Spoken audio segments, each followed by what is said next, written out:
Scroll of Record, Kolbrin Bible, Book 4, Sons of Fire, Chapter 7 through 14.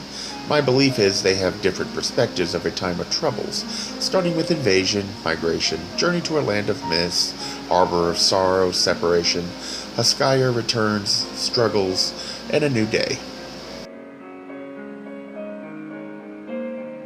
I will be leaving the verses as is, but moving some around to highlight where I think it shows crossovers of the same events, but from different perspectives. No commentary.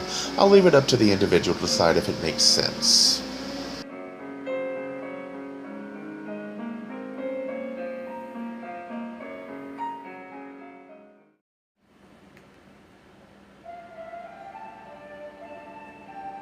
SOF 8:6.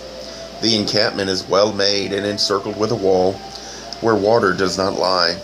Trees and soil are the material of its construction. Great trees are about us, but no stone for building, for the soil is deep. The waters rise not over the fields where men have cut water passages, but there is much rain. SOF 8:7.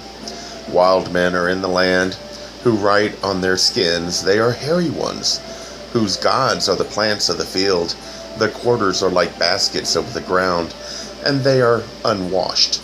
The women are like hellcats, uttering wild cries among the trees, but the men are quiet and come in silence. SOF 8:8. They have temples of poles, roofed over in part and encircled by great logs, with logs laid over. Skins and painted leather are hung about, but no cloth. They place plants on altars that their high gods may consume the essence of life within them and draw it back into themselves. SOF 8:9. Virgins they keep in cages. Why, I know not. But the women in cages are virgins and well cared for. Is virginity uncaged like a hound unleashed? SOF 8:10. The wild men are unlearned and without soft speech. They are cousins to the wild dog, yet with children they are gentle. The children of Fakol, the stoneworker, were lost among the trees, and wild beasts beset them at night. The wild men found them there and carried them away and fed them. Then came the search band of men of valor upon the place, and the children, seeing them, ran away from the wild men. The men of valor slew the wild men, thinking they had taken the children, for they knew not their speech. Since then we have seen their ways. SOF 8:11. 110 of the wild people we have as bondsmen and bondswomen. The men work with the soil and wood about the encampment. The wall I caused to be built out into the water, and it encloses a pier across the bank where ships can moor. SOF 8:12. Within the wall and circle of water I have built a temple, but not all go in there with me. We are not one people. The gates of the temple are on the pillars of wood and turn on a stone, and wooden are the pillars within. Great beams support the roof, and the walls are of wood and mud, brick. The floor is of the sand finely raked, and before the air the altar rests on stones. There are no images designed to confuse men, for though the temple is poor, it does not enshrine ignorance. We have no evil men with us. There are men of valor and men of skill, men of the land and men of the sea. No more. SOF 8:13. Beneath the altar is the grave of life, kept dry with mortar. In its place is the great chest of mysteries, and in the urns of life are the records. Well kept they are, and safe from the unlearned, all the records of the eastern quarter. SOF 8:14. Thus all things have been done according to your divining, and it is good. SOF 8:15. Between that just copied and that which follows, there was a full plate, but the writing upon it was ineffective. SOF 8:16. In the land at the edge of the earth, there is little sun, and the people grow sick with water. The dampness causes a sickness among us, where the teeth become loose in the gums, and skin peels. Flesh puffs up and holds the marks of fingers. Kolbrin Bible, Book 4, Sons of Fire, Chapter 14, The Rolls of Record, 8. SOF 14.1. The sister of Cabel K was born in the house of Sathus, and her name was Amareti. There were 4 children, and one still remains among us. Amareti was said to be a lovely-faced woman. SOF 14.2. In the days when the city was being built, the barbarians came and went freely among us. Many came, but stood off and watched from afar, for they did not understand our ways. Among those who came was Cluth, the son of Clada, and brother of Cladwiggan. And he talked with Amareti in the days when she was still in her father's household. In those days she sat at the place of the talking stone, which still stands in its place, for she was among those who sought to know the speech of the barbarians. SOF 14.3. In the season of fruitfulness, the true wife of Clauda was overcome with a sickness, which no one among her own people could cure, not even the wise men or priests, who were able enough in such things. Therefore, Cluth came to Ramana, the mother of Amareti, who was known afar for her skill with herbs. Amareti came with Cluth to speak for him. When Ramana understood his need, she and Amareti went with him, taking 2 armed men and men of the barbarians. The peace of Cladwiggan went before them. They came to the place where the true wife of Clauda lay. On the evening of the 2nd day, the wise men and priests were among the people, muttering against the woman, and dark looks were cast upon Ramana. SOF 14.4. The mother of Amareti cleansed the sick woman with ashes and made a brew of herbs and bitter bark of the river ash. She sat by the true wife of Clauda, and in the morning the sick body no longer burned, neither did it consume itself. When the priests of the barbarians heard about it, they declared it was not a thing of goodness, but something brought about by evil arts. They told people a devil was loosed among them, whose trailing vapors they saw going among the huts. When darkness came that night, there were loud cries among the barbarians, for many were seized with weakness and vomiting, but this was something brought about by the priest and not by the devil. SOF 14.5. Among the barbarians, the priests were held in high regard, and so the true wife of Clada sought to appease them. She called the highest of the priests to her and asked what should be done to make the evil depart and leave the people in peace. The priest told her that if the 2 foreign women were sent away, their evil and the devil would depart with them. He asked her to let her own people treat her after their own manner. He told her that the things which cured sickness in another race would not cure sickness in theirs. The true wife of Clauda, seeking to avoid strife and being already half cured, said it would be done as he wished.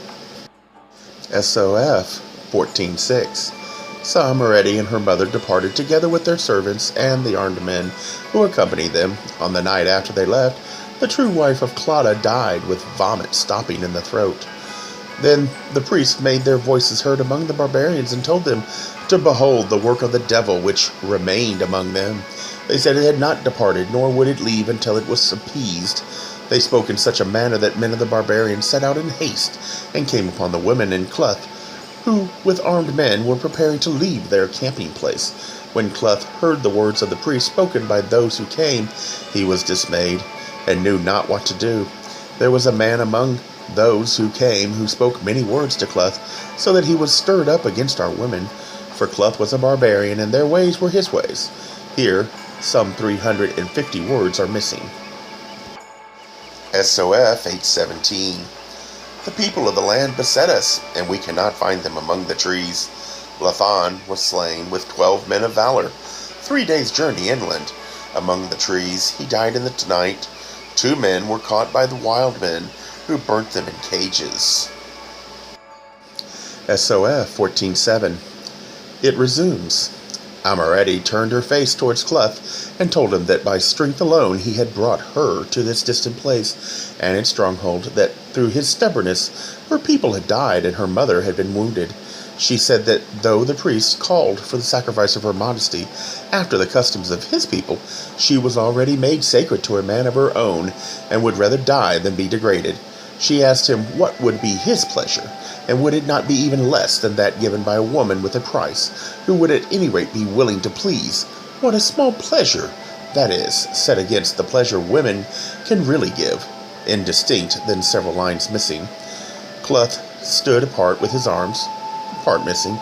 The priest prepared the cage, and Amoretti was fetched. Some words missing. Stood by with dignified modesty, her mother set apart from the image. Large part missing here. SOF 14:8. It begins again. Away Cloth lay against the bole of the tree, and when they fetched her to him, he raised himself up. He hardly stood, for he was bloodied and weak. Amoretti told him that never had woman beheld a braver man, though a foolish one. Down at the wet water's edge lay Cabalque, and the men who had cut the lashings of the structure laved his wounds. SOF 14:9. The old man who had read the omens and divided the people bade those nearby to carry Cloth to the riverbank.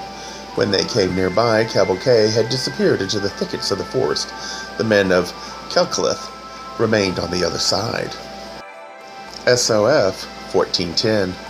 They left the destroyed place and the buried dead behind them, and Amoretti stayed in the keeping of the priest of Cladwiggan. In this manner they came to the place where Cladwiggan and his warriors were assembled to meet the enemy. They were received joyfully, but there was sorrow for Cabalque, whose cunning had carried the day. They feared for him, thinking he had been taken by the Wictas. SOF 14:11. Cloth was slain in the battle with the Wictas, and the men of Broad Knives at the crossing of the river, now called by the barbarians Clothradrodwin. SOF 14:12. Cabalque was not taken, though he was sorely wounded. His face was torn from the blows of the spiked club, so that flesh hung loosely down. He was twisted, for his shoulder was broken when the logs fell upon him, so he remained hidden within the forest, the companion of beasts, for his appearance caused men to shudder. SOF 14:13. When the leaves left the trees in the fall of the year, he came close into the city, near the boundary, where Amoretti was wont to sit, by the side of the flowing stream. In the winter he was clothed with skins and moved hardly. SOF 14:14. At the time of the midwinter feast of the barbarians, the people of the city met them on common ground beyond the city and before the forest. Fires were lit, and there was feasting and revelry. Gifts were exchanged between the people of the city and the barbarians. There was an image. Part of this is missing. SOF 14:15. Amoretti was sorrowful because of this and withdrew into some bushes close by the stream. With her were the two hounds. The hounds smelled out Cabalque, for he had come close, being drawn by the warmth and cheerfulness at the place of feasting. They leaped upon him gladly, for they knew him. Cabalque sought to escape back into the forest, but Amoretti caught him by the hand. She looked at him and fell on his neck with tears. She covered him with her cloak of coney fur, and when her two attendants came, they carried him to a shelter placed close by the stream. Some 5 paragraphs are missing here. SOF 14:16. It goes on. The most skillful with herbs among them, in the spring of the year, they returned as husband and wife and were welcomed with a great feast. They remained within the house of Cabalque. SOF 14:17.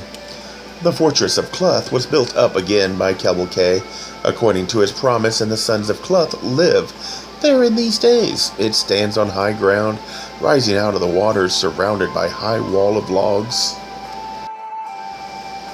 This is a mental exercise, a what-if scenario.